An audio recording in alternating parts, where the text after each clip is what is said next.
PhD is entirely stressful. I think the most important thing is that PhD is a marathon, not a sprint.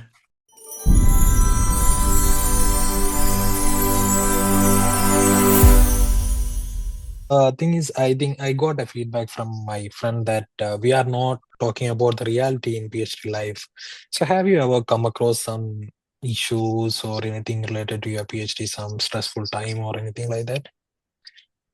Um, PhD is entirely stressful. Okay, so I've completed only 1 year and I still have a long way to go. My PhD is 4 years. I think the most important thing is that PhD is a marathon, not a sprint. It's not like, uh, your master's where it's always in your mind that you have to finish it, right? So it's okay to have one bad day. It's okay to have one bad week, as long as you keep your eyes at like the distant goal, right? PhDs can be stressful because there is nobody to hold your hand. You have to be entirely motivated on your own. Your supervisors or whoever will only check in on you twice a month, once a month, whatever that is. And especially if you're doing it abroad, they treat you as adults who's an adult who's doing their own job, right? It is not their PhD. They're not here to tell you how to do it. They're here to offer their advice on how you could do it because ultimately, and they stress on this at the start of the PhD, through your PhD, that it is entirely your work.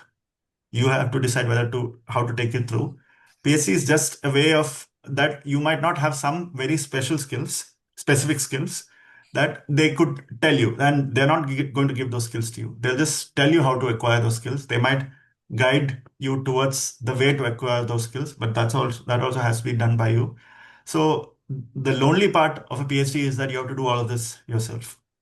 So that might be the biggest challenge because even if and it becomes easier if like I said, in a technical PhD you might be in a lab, or sometimes like there are these projects where each student is doing a uh, particular position, but then it's a larger project that you're part of, so you have a cohort to speak with and you have common challenges, that sort of thing. So if you're someone who is looking towards taking a PhD, if getting lonely or feeling a bit demotivated is a matter for you, and you might feel that you work better as a group, then yes, try to get a PhD like that because you always have a cohort to have your back. Or if you're working in a lab, you always have people to do. Because I'm not trying to scare anyone away, but a humanities PhD is slightly more lonely than that because usually it's your own project that you have to figure out and do on your own. Yeah.